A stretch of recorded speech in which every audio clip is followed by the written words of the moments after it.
What's the percent chance for the Browns to make the playoffs right now? What's less than 0? It doesn't look good. And it's puzzling because you got the 2-time NFL Coach of the Year in Kevin Stefanski, who is really, really good at his job and really good from a bringing people together standpoint, overcoming challenges. I mean, his first year is the COVID season. Can't really impart any doesn't have in-person time to impart a culture. Misses the playoff game because he's got COVID. Mike Prefer's got to coach it. And, every year, last year, you start 4 different quarterbacks and you sign Joe Flacco off the couch in like November and you get to the playoffs. So Kevin Stefanski has pulled them out of ruts before. You just watch them right now. You'd like them to be better on defense because you got one of the best players in the NFL in Myles Garrett. You've got Denzel Ward, who dropped out yesterday. He got banged up, had a hamstring injury. But you got dudes on that side. You'd like them to be better. Offensively, everything just looks hard. It looks like every yard they get is difficult. And it's not all on Deshaun Watson. Here's what Kevin Stefanski had to say yesterday when he was asked by the media whether or not potentially there could be a quarterback change. Did you think about pulling Deshaun any earlier? Yeah, I'm always thinking about not putting him in harm's way. But did you consider a change before that? No. I mean, yeah, obviously in that fourth quarter, we discussed it. Given the struggles of the offense, how do you think significant changes are needed? And is there a quarterback change considered? Yeah, we're not changing quarterbacks. We need to play better. I need to coach better. And that's really what it is. So pretty unambiguous there from Kevin Stefanski. The Browns, as an organization, are tied, fully guaranteed to Deshaun Watson through 2026. It's also, and I don't mean to minimize this, $92 million is a lot, but it's not end-of-the-world money.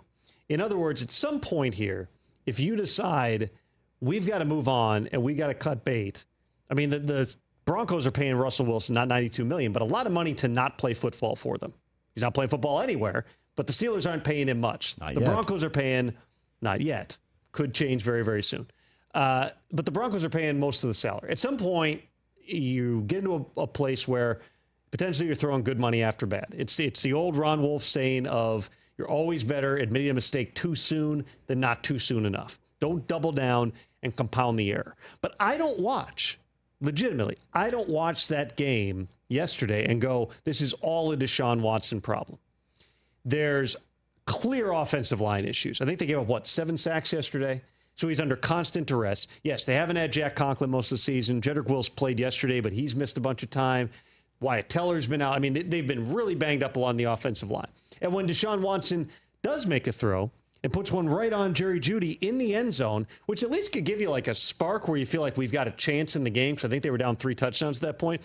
Jerry Jeudy, for some reason, tries to catch the ball this way into his body as opposed to just putting his hands up and catching the ball. Right. It's a drop, and then comes the entire bizarre situation where they want to go for it on 4th down, which I think that was the 2nd down play. They then threw incomplete on 3rd. 4th down, there's memes going around that Deshaun Watson just walked off the field. He walked off the field because there's 12 men in the huddle. There's 12 men out there, so you either got to burn a second timeout in that sequence or just take the delayed game penalty and kick a field goal. That's the stuff that's happening right now in Cleveland. They haven't had Nick Chubb. That's a really big deal. You're trying to generate some type of a running game. It really hasn't happened. But you'd like to get more out of Amari Cooper. Amari Cooper doesn't look the same right now. Not physically. It just doesn't seem like he's the same guy right now. Is that a function and a product of Amari Cooper was floated in trade talks and it became public and he knew that they were willing to trade him to San Francisco in a Brandon Ayuk deal? Maybe. It's possible. He's also a guy in a contract year. He got some incentives added to his contract. Would have liked to add more guaranteed money. Now he's playing on a Browns team that appears to be going nowhere.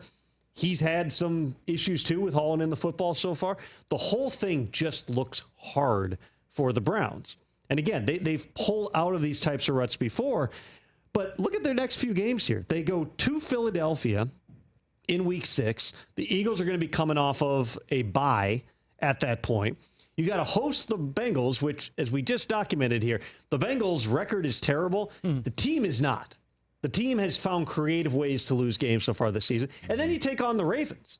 I mean, that's your stretch that's going to tell you the season, to say nothing of the fact that you got the Jim Harbaugh Chargers coming in week 9. These next 3-4 games before your bye are going to define, do you have a chance to once again pull yourself out of this rut? Or are you going to be circling the drain before the trade deadline and then potentially going, okay, Amari, Elijah Moore, the people call about some of the key guys that they've got on defense, the Zadarius Smiths of the world. I cannot imagine there's a world in which they trade Myles Garrett, but you're going to get calls on everybody if you're sitting there with 6, 7, 8 losses prior to the trade deadline. It looks difficult right now. And, to the extent that Deshaun Watson is still reviled by a lot of people around the country for a lot of different reasons, one in particular, you're not catching any slack publicly or from the media when the Deshaun Watson you traded all that to get and gave him a 5-year, $230 million contract, that guy still has not shown up, at least not shown up for any extended stretch through the course of his career. Catch the Rich Eisen Show every single day on the Roku Channel, 12 to 3 Eastern, for free.